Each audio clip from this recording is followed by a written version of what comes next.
Hello and welcome to another edition of Reality NSFW's coverage of Big Brother Canada 10. I'm your host, Bobby Goodsby, and I'm joined as always by my excellent, amazing co-host, Mr. Brent Wolgamott. Brent, how are you? Dude, may the force be with you. I don't have to worry about what's on in the background anymore. Now we know exactly what that is. I have it with me, and today on May the 4th be with On you. May the 4th. Definitely the time to bring out the lightsaber. Well, May the 4th be with you as well. Yes. Brent, what an episode. Wow. Dude, so fucking cool. How was this? I know some people were complaining that, Big Brother Canada shuts off the feeds. They tell them there's going to be an eviction, a surprise eviction. It's not a surprise if you know that any of the history of Big Brother Canada. I can't believe Kevin didn't know that this was coming. And then for them to shut off the feeds and for us not to know for days who's going home and to be pretty sure that it's Kevin, and then for it not to be Kevin was fucking amazing. I mean, I'm shocked. I have so many thoughts. I think the number one, and I tweeted this out, is that I don't know how, after listening to that jury segment, that Josh wins HOH and POV, and in that very week, he lets the one person that he can beat in the final two go home. Because listening to that jury, they ain't voting for Josh. They're voting for Betty or they're voting for Kevin. That's the real tea. Josh is going to win $20,000. Que sera, sera, but Betty or Kevin just won $100,000 in my opinion. And that's amazing to me that he let the one person walk out who he could beat. And the funny part is I don't even think that Betty did that intentionally, because I actually think that Betty also made like sort of a wrong move in evicting Helena, because I do think that if Kevin were to win, I do think that he would take Josh to the end. So I don't even think it's a good move for Betty. So they all made bad moves all the way around. So how did we get here? I mean, let's backtrack. We know Josh is notorious for making maybe emotional, maybe a little bit of erratic moves in this game. And once again, tonight, his head was actually on clear. He had the right idea. We need to put these two up. This is what he should do. But then I don't know if Betty went rogue, or I'm sure that they came to a conclusion together on who they wanted to get rid of.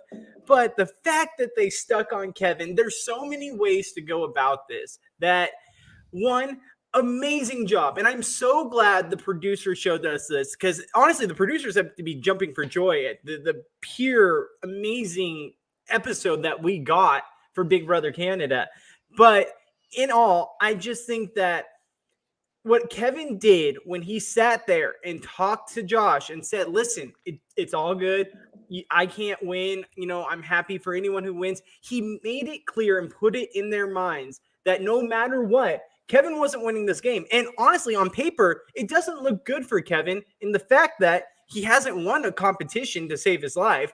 Like, he hasn't been there to really pull out the stops when he needs to. But the thing that he doesn't understand, the thing that Betty and Josh do not understand, is the jury is putting together all the pieces and understand where all the bodies are buried and who buried them there. And it all comes back to Kevin. Kevin is the one making all of these decisions. Kevin is the one being the mastermind of the whole gameplay. And Josh and Betty might not see it. They see it as he's not doing enough in the competitions. They don't see what the jury sees, and the jury is actually starting to see what we see as viewers. So amazing night by Kevin. I think that he was going home until he made those moves. Maybe I can give you part credit for that. I can give Kevin part credit, because remember, he was trying to save both Helena and himself. Okay, he wasn't trying to save just himself. In my opinion, he was trying to save Helena and himself. I do think that talking over what they were talking about during the episode, that Kevin went over the line, and I don't know that Josh was ever going to not use the POV on Betty. Maybe there was a window or a universe, in the age and in the week that Doctor Strange in the Multiverse of Madness is being released. Maybe there's a multiverse out there where Josh wasn't going to use the power of veto on Betty. But I do think that Kevin really closed that door when he said to Helena when she entered the room, "Sorry, Helena, I'm taking Josh. That's just how it is." Like, if I'm Josh, my antennas are going up at that point. Like, I'm like, what?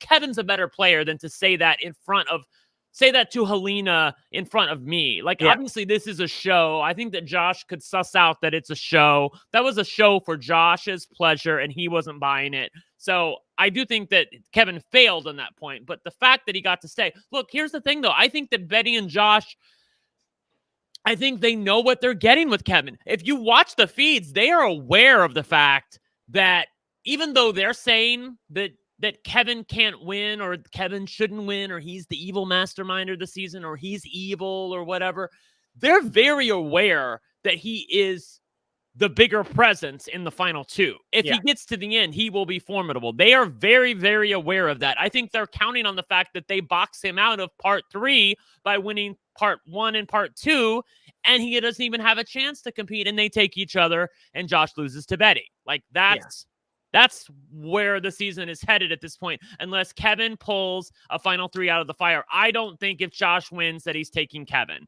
Maybe, but I think it's far more likely he takes Betty. I think that Betty really got to him when she said, she was like, it's okay if you evict me, even though it didn't look like good gameplay on our part, it looked like good gameplay from where I'm sitting, because she was like, this doesn't change our friendship. I love you no matter what. This means more to me than the game. This means more to me than money. Us being together at the final 2, 2 people of color at the end, two BIPOC people at the end together. This means more to me than that. And I do think that got to him. And so I do think that was part of the reason why. And good on Betty. Like, girl, anything you can do to keep yourself off the block and in the game, God bless you. But I do think that that's part of the reason why he kept her. Because let's be real, this wasn't ideal for Josh. Again, letting the one person he could beat walk out the door on the week where he won HOH and power of veto is almost unforgivable. Wow. And I will say this. I don't think Kevin has played an absolutely flawless game. Now, I think he's played a very good game, but the last week, 2 weeks or so, he's been very sloppy. They should have got rid of Josh last week. They should have kept JC Lynn. JC Lynn even admitted that she would have held true to the final 3 that she promised Helena and Kevin. So they made the wrong move there. But I think that the way that Kevin went about how he sat down and talked to him, explained how Helena looks better, how she hasn't sat on the block, how she's won competitions. I really think that they were on the fence or really wanting to get rid of Kevin, and I really think that swayed them. I mean, that's my personal opinion, is that Kevin sitting down in that moment, and we've all known that if you can get to Josh, at the end, he's an emotional player. Right before they have to make a move, he'll usually side with whatever you can tell him if you can tell him the right thing. So I think that with Josh being an emotional player, Betty wanting to do whatever Josh wants to do because she's just grateful to be safe, I really do think that what Kevin said rung true and stuck in Josh's head, and he really started to believe it. Yeah, it's definitely possible. I mean, look, I just have to give it up to the producers of the episode, which we haven't even talked about the competition. I'm going to set that aside for a second. But just the editing of this episode, I'm not somebody who really parses the editing. I saw a friend of mine on Twitter who was talking about the fact that we got a diary room from Kevin, and so that was the tip-off to him that Kevin was going to be staying. And so I'm like, well, I didn't even notice stuff like that. I mean, it went way over my head. But just the fact that they were able to extract so much emotional baggage out of this episode, and I really cared about all of these people. I mean, let's be honest, even though Josh is not somebody I care for on a game level, on a personal level, I absolutely love Josh. He's a genuine good guy. He's a genuine human being. All 4 of them really are. And there's nobody that I really detest. It really is, to me, though, amazing that when they cut the feeds on Saturday, we didn't know what was going on, and then they gave us an hour's worth of drama that had held me until the bitter end. I'm really glad that they cut the feeds, because this was really, whenever we watch Big Brother, it's unless it's eviction night or a double eviction or something, we also always go into it knowing exactly what's going to happen. And this time we didn't know what was going to happen. Any one of those 3 people could have been evicted. Betty, Kevin, or Helena all could have walked out the door, and it would have made sense to me. So the fact that it was Helena, wow. Yeah, and as much as we love the live feeds and love knowing what's happening and being able to see what's exactly going on in this house, because for all we know, we could be fed, from production, a totally different storyline than what's actually on in the house. if we didn't have the feeds. So we are very grateful to have feeds, even as limited with Big Brother Canada as they are.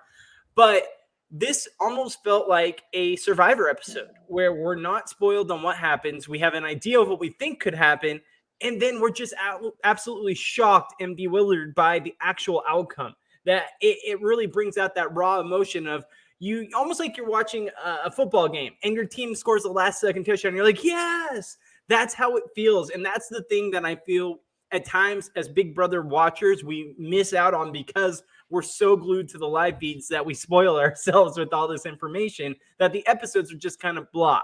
So the fact that we could watch this, and it just gave me that almost old school Big Brother before I was a live feeder, just feeling. That's true. Of how much I love this show and what I love about this show. And it really reinvigorated what that feeling was when I was like in college, watching the show, not knowing about live feeds and being like on the edge of my seat with every move. That's what tonight felt like. And so I applaud them and I appreciate what they gave us. Yeah, it was very cool. By the way, is bewildered? Did you guys hear that? Is bewildered a word? Bewildered? Bewildered. Did I say bewildered? I thought you said bewildered, and I'm like, did I say bewildered? I'm sorry. I'm gonna rewind the tape there and see if you said bewildered. We need we need a recap. We need a instant replay on that, ladies and gentlemen. Wow. I don't even know where to go from here. I'm mind boggled. I really thought Kevin was walking out the door. Same. I really thought he was walking out the door going into the episode. So then to get to the end, and when she started saying, this isn't personal. It's not about who you are as a person. When Betty started saying that, I'm like, oh, she's evicting Kevin. Like she's trying to lay it on thick here because, she's had it out with him a few times and she wants him to know it's not about personal or anything like that. But then she evicted Helena. Oh my God. And I'm just like, again, it just goes, I swear, Josh, I wish we could see the full feeds. This is the one part where I'm like, we're depending on production to show us everything. And we didn't have the feeds for this. So we don't know what Josh and Betty really discussed. We don't know how much input Josh had. Did Josh want, I do know that when they were discussing it, that Betty was leaning more towards evicting Kevin, but it was a lean. It wasn't a definite. And she was more like, well, Josh, what would you do? And he was like, well, but Helena has done better in comps. And she got second place in the veto comp and Kevin's not very good. And I do feel like he was trying to get her to evict Helena. And honestly, that is $100,000 mistake on his part to let the one person he can beat. And I know he doesn't know that, but he should know that if he was a better player. The thing that's been troubling me for the past week and a half, ever since JC and Lynn got sent to jury, is that Josh is going to win the game. And I'm actually glad to see that the jury is very anti-Josh, because although I love Josh as a person, he's literally like Sandra Bullock in Bird Box. Yeah, Bird Box. That was the name of the movie. Like with the blindfold, just walking around because he doesn't know what's going on 99% of the time. And even when he thinks he does, he's playing for the benefit of the ghosts. And this is the 1 week where he didn't play for the benefit of the ghosts, and he still made the wrong move. Made the wrong move. And honestly, I was going to be like, if Josh wins at the end, it's just why am I even watching this show sometimes? I know this happens sometimes, when Jordan won in Big Brother 11 in the United States. I know sometimes people who don't deserve win Big Brother. I know that. And Josh is a good human being, so I could rest my soul on that. It wasn't like I was going to be that bitter about it. But still, for Josh to win the game, I really didn't want to accept that. I know he's everybody. I feel like as the season has gone on, I feel like people have liked Josh less and less.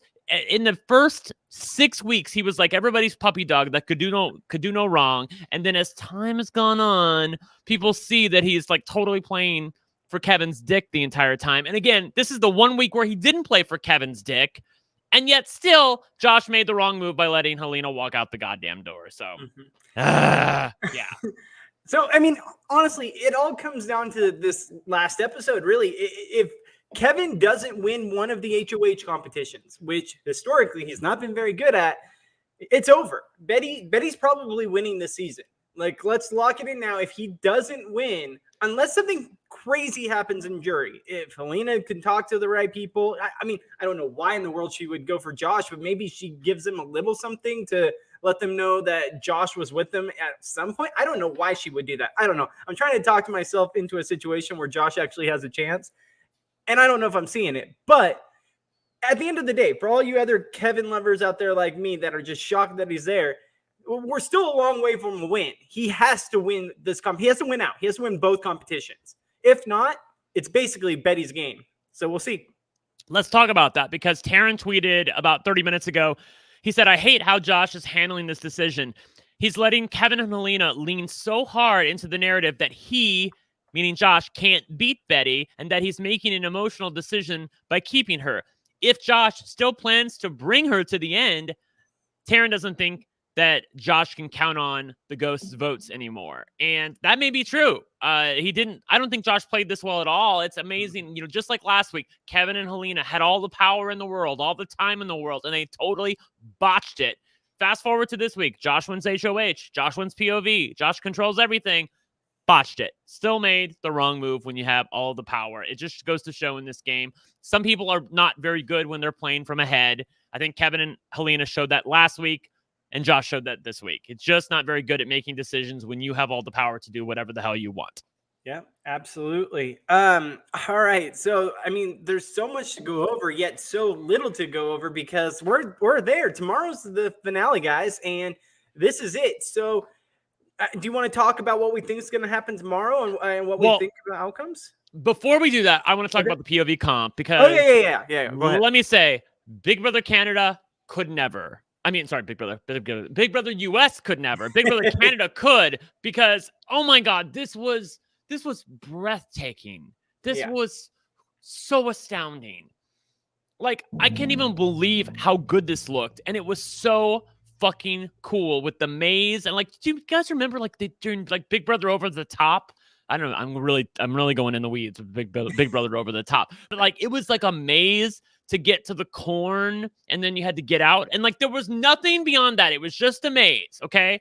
Like, this was a maze with a trivia component about the days and the weeks and the house guests, and I love that part. But it also took intelligence, because you had to remember like where you had been in the maze. You had to look above to see some of the visual landmarks to know, okay, have I been here before? Have I not? Because obviously the greats all look alike, so you can look up to see, like, you know, do I know where I'm at? This was so fucking cool. I'm really, really psyched about what they did with this competition. I saw this, somebody else, Doug said in the chat, this is my favorite final. Well, he's talking about the Final Four. This is my favorite Final Four in Big Brother history. He can't name a better Final Four. But what I was talking about, this is one of my favorite Final Four competitions. I loved this competition. Although I have to say, the minute I saw it, I was like, because I knew that Josh had won POV by the time this episode came out, and I was like, okay, this is how he won. Like, Josh is way stronger than everybody else and way longer than everybody else. He has such an advantage in a competition like this. Big Brother Canada, as much as I love this competition, it really goes to show, when you get to the end of Big Brother Canada, you have to evict the physical threats. The physical threats are going to kill you at the end of Big Brother Canada, because there's always competitions like this. I guarantee you part 1 and part 2 will be very, very physical. Again, that's why I don't think Kevin is going to even make it to part 3. I really think Kevin is locked into 3rd place here. I know people are like amazed that Kevin made it to final 3. They're psyched about it, and I am too. You know, but girl, he's going to have to pull a competition. Actually, no. He's going to have to pull 2 competitions out of the fire in order to win the game, because Betty ain't taking him, and I don't think Josh is taking him. So he's going to have to win 2 competitions. And I mean, history is history. He hasn't won squat besides that one lone POV where Gino misspelled whatever the fuck it was, nominees, in order for Kevin to win. And Kevin didn't even know the answer. He just copied what Gino had written and spelled it correctly. So show me that Kevin's going to win 2 competitions out of 3. I would love for him to do it. I think we all would. But I don't know. Moses in the chat, it's like, it's possible Paris did it. And that's true. Paris won at the Final 4, and she won the Final 3.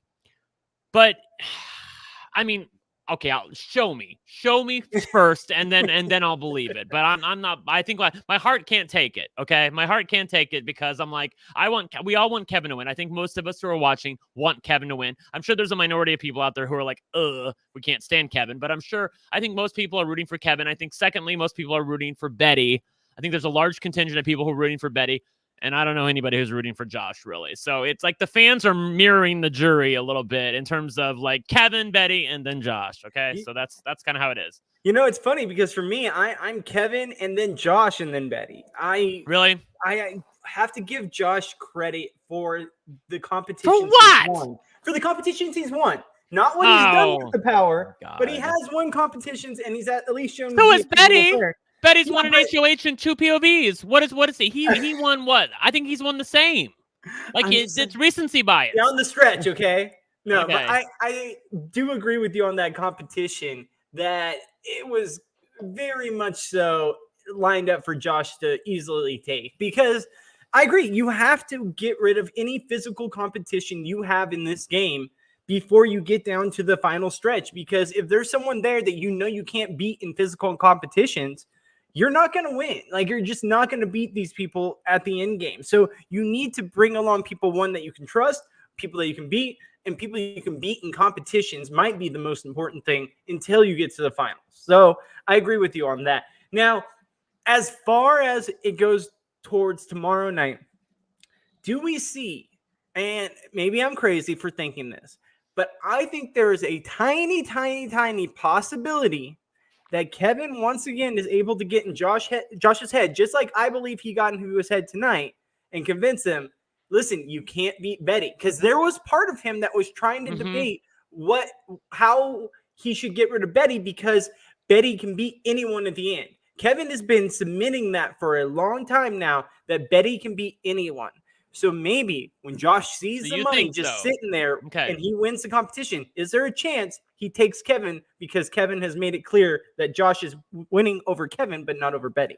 I mean, it's definitely possible. I think again, I'm rooting for Kevin because he's made this season so enjoyable. He's been like the Giesling of the season. He's been so amazing. It's so fun to watch him play. Now, there are good qualities and bad qualities of every house guest, and Kevin certainly has a few bad qualities, but I think for the most part, he's given me everything that I want in a Big Brother house guest. He knew what he wanted to do coming into the house. He knew he wanted to be the villain and backstab everybody and laugh at them in the diary room, and he's been giving us that, and he's also let his emotional sides show. So I don't think that my heart can take leaving open the possibility that Josh might actually take him to the end. I feel like I'm so vested in the idea that, okay, Kevin has to win part 1 and part 2 to get to part 3, and then he has to win part 3 in order to make it to the end.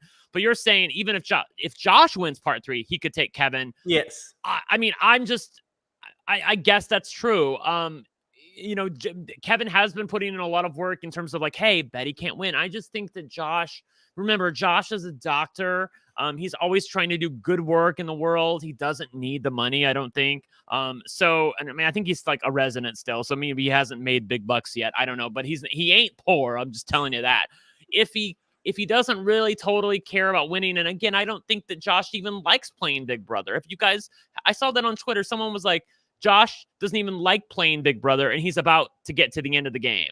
And I'm like, that's amazing, because I do think that he can get to the end of the game, but if he takes Kevin with him, that would be a monumental mistake, because I think Kevin beats him. But then again, I think the same with Betty at this point. I don't think that Josh can win. If he does take Kevin to the end of the game, that would be amazing for Kevin, obviously, because I think he wins in a walk then. Yeah. But I don't know if Josh will allow it. I think Josh wants the twosome of himself and Betty sitting at the end together. And I think Kevin's still out in the cold in third place. Don't get me wrong, guys. I don't think that that's going to happen. But I'm saying we didn't expect Kevin to also be here tonight. We didn't expect him to still be alive in this game.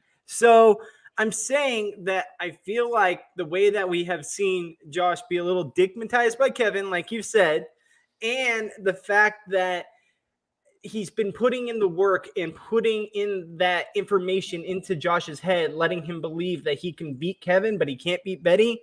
I'm wondering if there's an aspect of him when he sees the final stretch, it's possible. Okay. So, yeah, it's definitely fair. I mean, is there a window where Betty takes Kevin to the end? I don't see it. I mean, I don't see it either, but I'm going to leave it open like 1% maybe. Yeah. Maybe she takes Kevin to the end if she truly thinks that somebody like Kevin doesn't deserve to win. Maybe she does that, but I think Betty is such an emotional player. Betty is so much like me, in my opinion. Like, I would take somebody to the end of the game that if I saw somebody who I didn't really care for, I wouldn't want to let them get near the money. I'd want to take someone that I liked to the end of the game and be happy with myself. And if I lose, I lose. I don't really care. Fortunately for Betty at this point, if she gets to the end, I think she wins. Even if she gets to the end with Kevin, I don't think she's drawing dead. No, I think if Betty, a chance. Which I don't even know. I guess it would be Kevin winning part 3, taking Betty to the end. But I think Kevin takes Josh. So I don't know. I really want it to be Kevin and Betty at the end, because that's what we've all been joking about, Kevin and Betty getting to the end of the game together because of the whole, like, you have to pretend to hate me. I do hate you. The whole comment. But I still don't know how it's totally going to happen. Who do we think Kevin would take if he got to pick? That's what I'm saying. Oh, like, that's how I was reading the chat. Yeah, no, that's what I was saying. Like, if Kevin gets to part 3, I think he takes Josh. I don't think he's taking Betty. So I don't even know how we get to Kevin versus Betty in the final 2, which I would love to see, but I don't think we're getting there. I don't think that's even a remote possibility. It'd be an interesting final 2. I'll tell you that much. I'd be here for it. Yeah, that'd be the one. Can we actually? Well, I don't know. Do we need to take a commercial break, because I want to talk about like Josh's actual chances? I feel like before we go into the commercial, I feel like the show was really working overtime to let us know that the jury hates Josh, and they also like to hide the ball a little bit. So I'm wondering, like, is there a way that Josh could win the game? So let's talk about that after we come back from break. Yeah, guys. And also, if you're watching on YouTube, please smash that like button. It really helps us out here on the channel.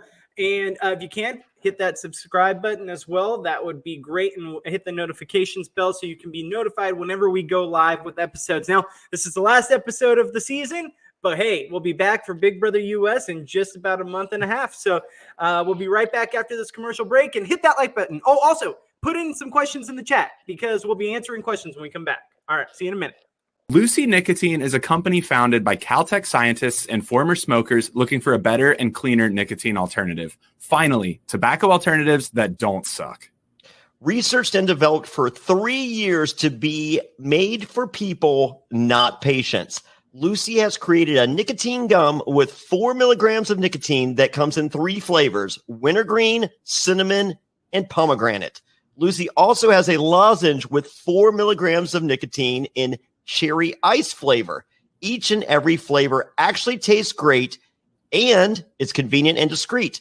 Products can be enjoyed anywhere, on flights, at work, on the go, or even in the gym. I am so happy that Lucy is sponsoring us. Ever since they came on board, I have gotten no less than 5 of my friends transitioned over to Lucy and put their cigarettes down. They like the gum. I'm used to seeing the packages all around. This stuff is great, and it's really helping people make much healthier choices. So get on board and join the Lucy movement. Hey, it's 2021. Get rid of your cigarettes, unplug your vape, throw out your dip, and get some Lucy nicotine gum or lozenges. This is the real deal. A subscription to Lucy comes directly to your door each month. It's so simple that you don't even have to leave your house, because Lucy has delivery down. Reality NSFW listeners, go to lucy.co and use promo code SURVIVOR to get 20% off all products, including gum or lozenges. That's lucy.co and use promo code SURVIVOR at checkout. Also, I have to give this disclaimer. Warning, this product contains nicotine derived from tobacco. Nicotine is an addictive chemical. That's lucy.co, and be sure to use that promo code SURVIVOR. This episode of Reality NSFW is sponsored by Blue Chew. Say it with us, Blue Chew. Blue Chew is making waves and bringing more confidence to the bedroom by offering chewable tablets that can help men get stronger and longer lasting erections. That's right, we're giving away super hard dicks. Blue Chew is a unique online service that delivers the same active ingredients as Viagra and Cialis, but in chewable form and at a fraction of the cost. Blue Chew's tablets help men achieve harder, stronger erections to combat all forms of ED. Blue Chew is an online prescription service, so no visits to the doctor offices, no awkward conversations, and no waiting in line at the pharmacy.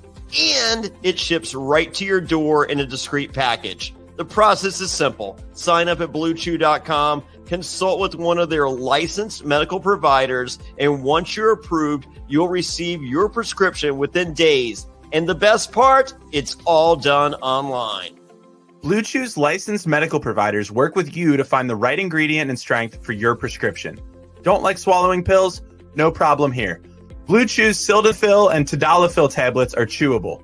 Blue Chew's tablets are made in the USA and they prepare and ship direct, so it's cheaper than a pharmacy. Hey, if you're looking to give that immunity idol to someone, or you don't want to be voted out of a crater, don't worry, Blue Chew's got you covered. So if you could benefit from extra confidence when it's time to perform, visit BlueChew.com for more details and important safety information. And we've got a special deal for our listeners. Try Blue Chew free when you use promo code SURVIVOR at checkout. Just pay $5 shipping. That's Blue Chew, BlueChew.com, promo code SURVIVOR to receive your first month free. And we thank Blue Chew for sponsoring the podcast. We're all trying to eat better, but healthy breakfast doesn't have to be boring. Magic Spoon has the amazing flavors you love, but without all the bad stuff. And it's amazing as a midnight snack right before bed. 0 grams of sugar, 13 to 14 grams of protein, and only 4 net grams of carbs in each serving. That's only 140 calories per serving.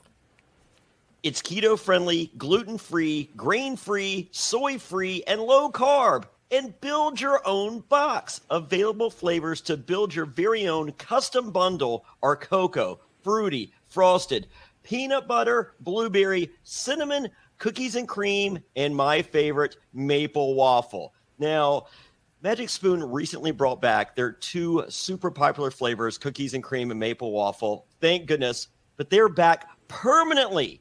And when these flavors were first introduced for a limited time, they sold out extremely quickly. Now, I'm here to let you know you can get them again or try them for the first time. Why? Because they're delicious and indulgent. Johnny, Magic Spoon has so many great flavors that I really enjoy, and even my kids enjoy them. We have the cocoa, fruity frosted, peanut butter. All these are really great combinations. They enjoy waking up in the morning and getting some Magic Spoon right off to start their day great before they head off to school. I think everybody listening should give Magic Spoon a try, or if you've tried them already, it's time to reorder. Let's get you some more Magic Spoon and get your day started right. Hey, when I finish a podcast late at night, the first thing I'm thinking is not sleep. It's let me grab a delicious bowl of Magic Spoon before I go to bed. So go to magicspoon.com/survivor to grab a custom bundle of cereal and try it today. And be sure to use our promo code SURVIVOR at checkout to save $5 off your order. And Magic Spoon is so confident in their product, it's backed with a 100% happiness guarantee. So if you don't like it for any reason, they'll refund your money, no questions asked. Remember to get your next delicious bowl of guilt-free cereal at magicspoon.com/survivor and use the code SURVIVOR to save $5 off. Thank you, Magic Spoon, for sponsoring this podcast. All right, guys, welcome back. All right, Brent. So before we went to commercial break, you said there was something you want to talk about. What were you thinking? Well, I was just thinking that, Big Brother Canada loves to confuse us and to shock us. And, you saw that in tonight's episode, because going into the episode, even like the first 15 minutes of the episode, it was, if we get power, we're evicting Kevin. Fast forward to the end of the episode, Kevin's still there. So how's that working? So the fact that this episode was devoted to showing us that the jury absolutely hates Josh and Helena, yet they knew that Helena was out of the house when they decided to edit in this jury segment. So they're really working hard to tell us that Josh is hated by the jury. I'm just asking, I've been fooled so many times. I mean, we were talking about Big Brother 6, like Big Brother 6. That was the season where I was totally fucking forward. Also, Big Brother 4. Dude, juries in Big Brother Canada, both, they just fucking suck, okay? They never do what we want them to do. So why is this time going to be any different? I'm still convinced that there's a way that Josh can win the game. He's won Final Four HOH because he hadn't won it at the point in time where they taped this little segment. So he's won Final Four HOH, one Final Four POV, endgame competition wins weigh heavily with the jury. If he can get to the end, and and he also has that big reveal at the end where he's going to say like, actually I'm a doctor, which they don't know about. I think people forget about that. If he does bring that up, and I know they don't have a lot of time in the final two, but he has enough time to bring that up. If he gets to the end, say, look, I'm a doctor. I'm trying to do good work. Make sure that we bring healthcare to the disadvantaged in our society, and shows what a good person he is to kind of combat the fact that they kind of hate him right now in jury. And he's like, look, it was just game. Maybe there's a way. And, and Betty was always on the block. She wasn't doing shit. Like, I don't know. Can he find 4 votes? Because that's what it's going to take. There's 8 people who are voting this year plus Canada. So, can he find 4 votes and also get Canada's vote? I think he can. I think it's that non-zero possibility that Josh could win the game. Okay, so I feel like you turned around a little bit on Josh. A little bit. A little bit, yeah. I still don't think he wins. Yeah, I don't, especially because I think Kevin and Betty are such formidable forces. yes. I just think Betty is such a rootable underdog who's won shit, and Kevin is a mastermind. And if either one of them get to the end, I think they both just win in a walk. Yeah. And also, Josh doesn't have that like alpha, like stick it in the ground and say, this is the line in my saying, and I did this kind of. He's not that kind of guy. So I don't know if he can win at the end, but maybe there's a way. Okay. All right. Well, I like that because I really believe that we are headed towards either a Kevin or a Betty win. And honestly, I do too. I think that Betty is the clear front runner right now because Kevin I think has so to too. win out. Kevin has to win out unless he convinces Josh. Unless he convinces Josh to take him to the end, I think Kevin has to win out, and I don't think that's at all likely. So I think Betty is like so close to winning $100,000. So absolutely, that would be again. Betty's so much like me. She just tells people off, and I'm sorry, I'm such a narcissist. Like, and I own that. I always look at people through the eyes of myself and how I would have done if I was there, and so like. I just feel like Betty is so much like me. She plays the game that I wanted to play because she just lets people have it and shows her real feelings about them and doesn't give a fuck. And she's just like, she's very messy and she makes some mistakes, but you still want to root for her. And I love those kind of people. Yeah, she's definitely great TV too. Like this is exactly what they were hoping for. They were wanting messy B more than they were wanting business B. So they got her. But I think in all, this final 3 is exactly the type of final 3 I wanted. Now, I'll be a little partial and say I was hoping it'd be Helena there because I wanted to see the Ghosts make it, and I thought they played a great game. Even though I knew Helena was definitely not as respected as Kevin was in this jury, I think that that she played a great game as well and definitely deserved to be there. But hey, I can't complain. This final 4 was amazing. It really was. Yeah. So any way you look about it, we've been very spoiled this season. We needed a season like this. Like, how long has it been that we're at the final 4? We think multiple people have a chance to win, and we're just at the edge of our seats with everything that happens. Like, I feel like we haven't had a season like this in a very long time. So it's very true. Yeah. Like, I mean, I wasn't living my best life during Big Brother 23, and I certainly wasn't living my best life during Big Brother 22. Big Brother Canada 9 was great, but I was also going through a lot of personal turmoil when that season was happening. So I think this is like the first season in a long time that I have really just absolutely loved from top to bottom, gobsmacked all the time, just totally floored so many times, including tonight. And still don't know what's going to happen at the end. Remember, during Big Brother 22, we knew Cody was winning at like the final 5 on. It's Cody. Yeah. Cody's going to win the game. They're all taking Cody to the end, and he's going to win 10-0. Yet we get to the end of this game, and I still don't know what's going to happen. This season is just delivered so hard. And also, like, it's not, again, here's the thing. I saw this earlier, and it was talking about I think it was Doug who sent it to me, who was talking about the abilities of the Ghosts and how well they did in the season. And is it due to their great gameplay, or is it due to their privilege? Because we did see some aspects of this season where white privilege was rewarded this season, and people that were black and brown had to overcome mistakes by other house guests where they were voting them out and maybe not seeing their own implicit bias within themselves. And do we think the Ghosts, while not directly causing that, did they benefit from that? And There's so, again, I recognize my white privilege in saying this, but my God, I do not want to see Kevin and Helena's masterful game, specifically Helena, because as somebody who is a woman of color, I wanted Helena to get her reward when she got to the end of the game. And the fact that she didn't just hurts me so much, because I do think she deserved to make it to the end. And she did it of her own accord. It's so great to see, like, a guy and a girl get together on day 2 and make it all the way to the end of the game and almost make it to the end of to the final 2. Just so fucking cool. I was ready for it to happen, and it's sad that some people can't enjoy a season unless it's absolutely perfect, because we're never going to get a season where it's absolutely perfect and there's no implicit bias. When you bring like 14 to 16 house guests together, there are some people who are always, actually all the people are always going to bring their own bias into the game. Everybody has biases within them, and that may or may not rear its head within the game, and it's everybody's job within the game to navigate those biases and try to make their own game decisions accordingly. I feel like everybody this season, again, did a really good job of doing that, and I'm really psyched for the winner. So I'm psyched about this season. I hope everybody else is.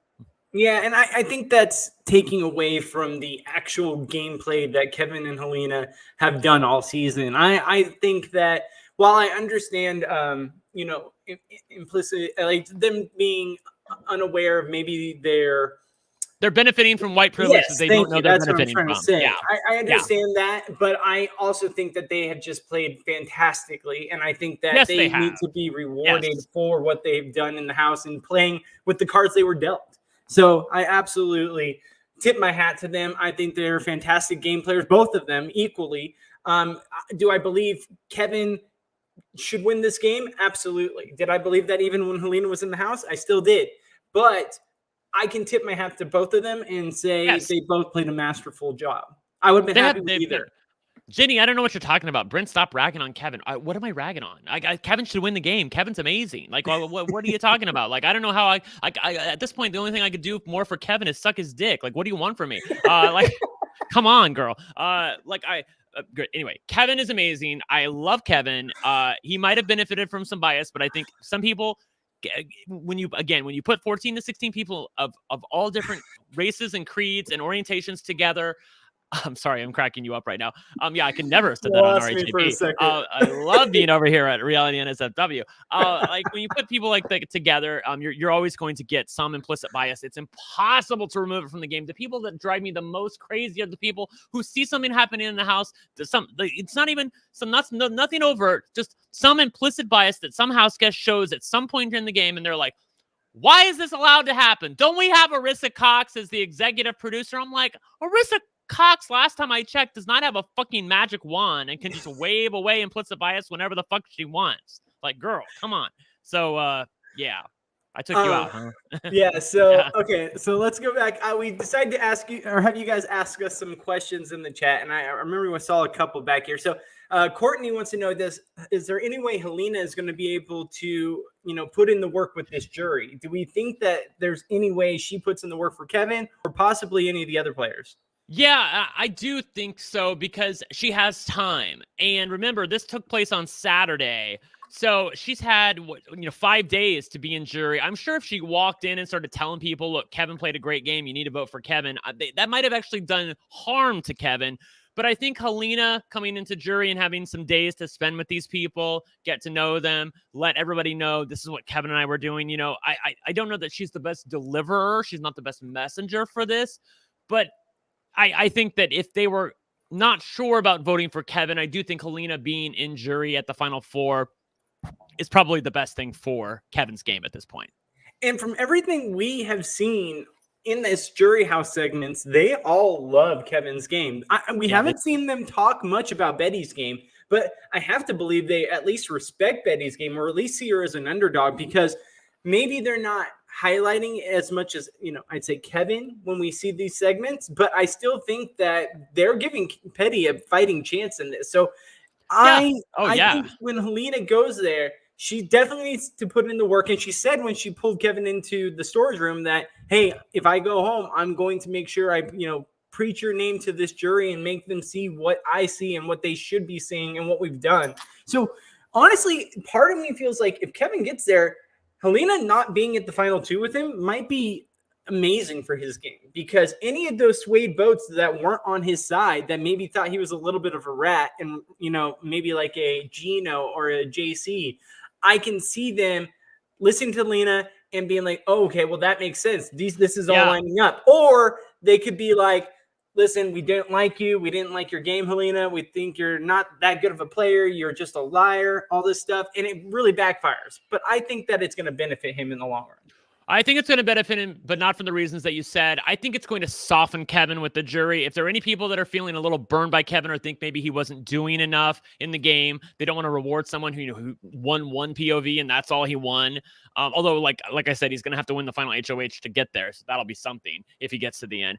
I do think that Helena being there and, for instance, telling Gino, Gino, the minute the red gummy bear came out of the box and into your hand, Kevin and I were laughing about it in the storage room the entire fucking time. We knew at that moment we're evicting you.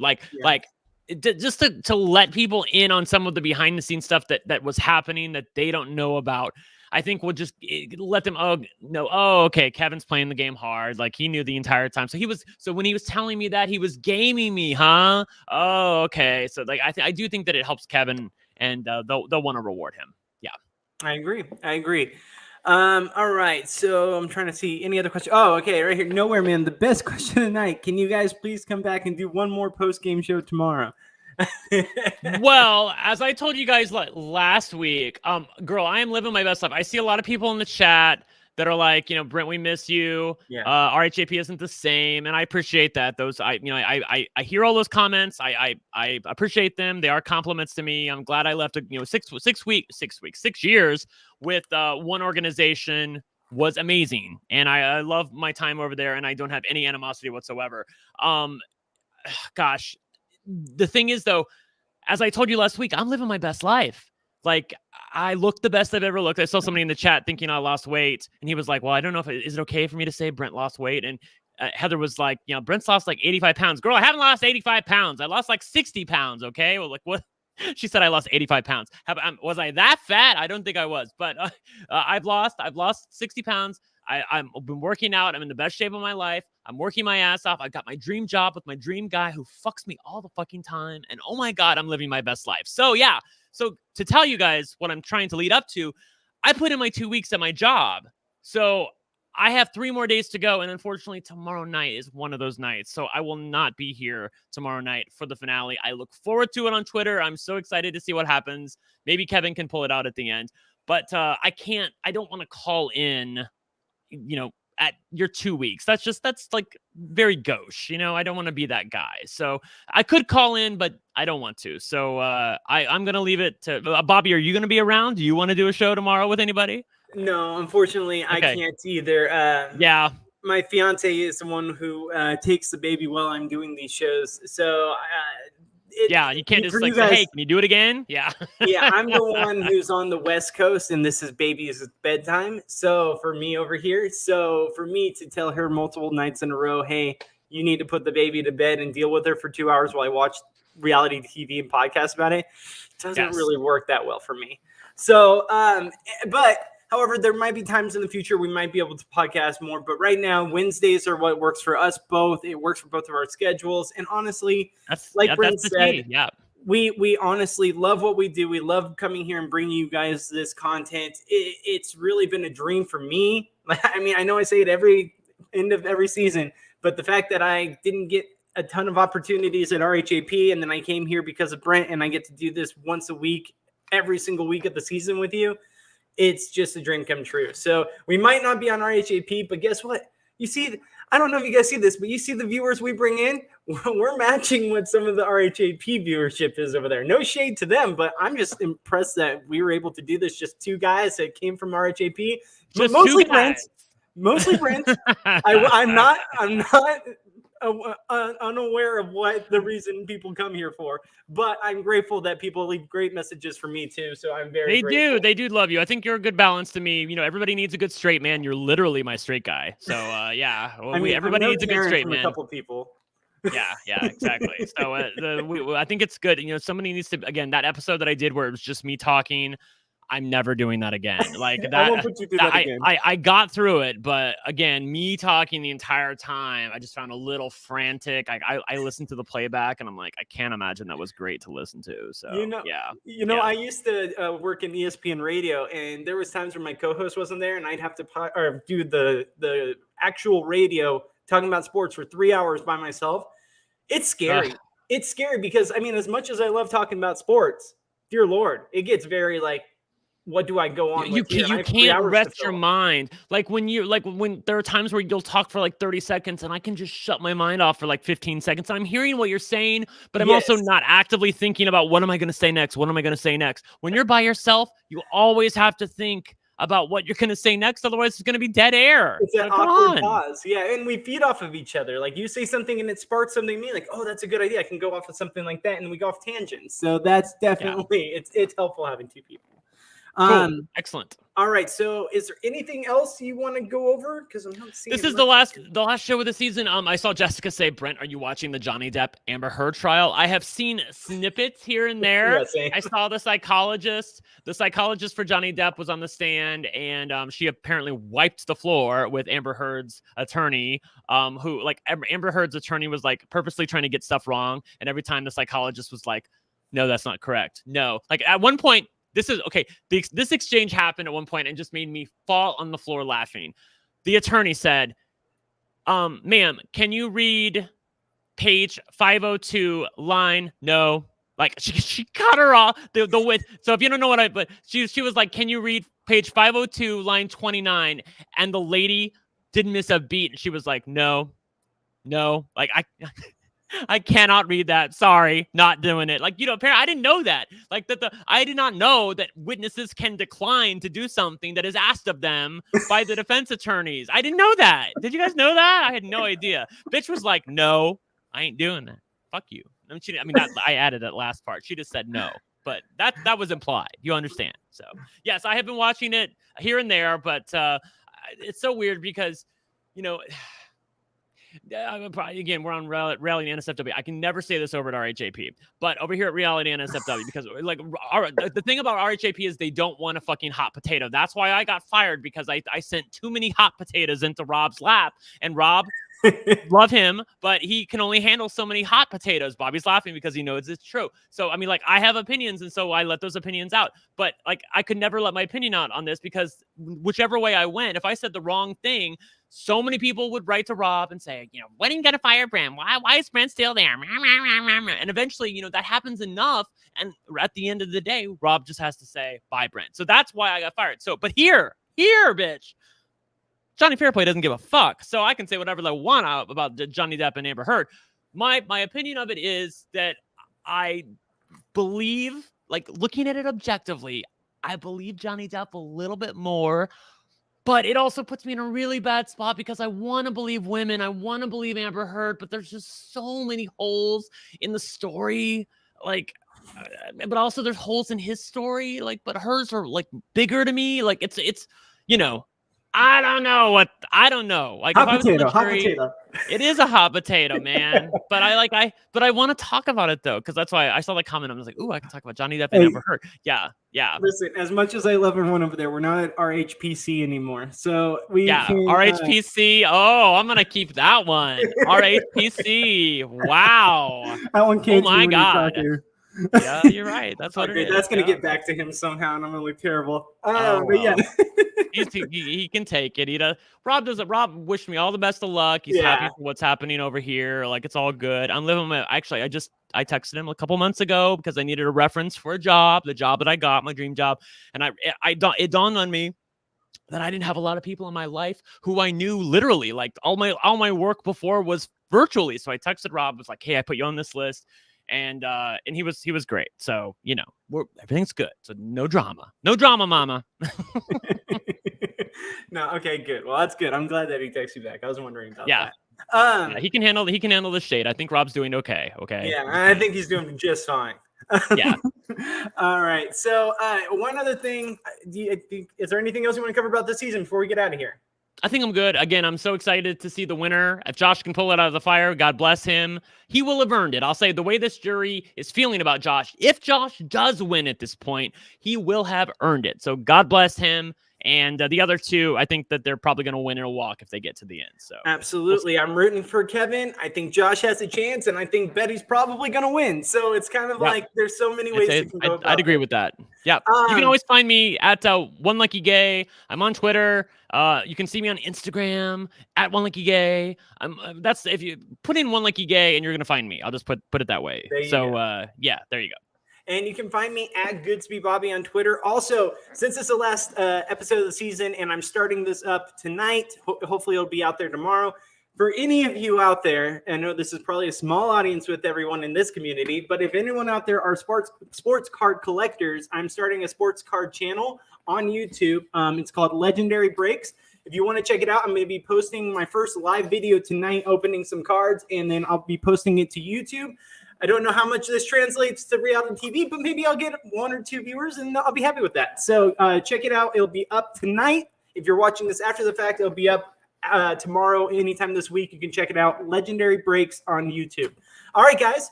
That's it. It's been a fantastic season. Thank you so much for joining us. Your guys' outpouring of just praise and just very much so just coming here and hanging out with us and giving us questions.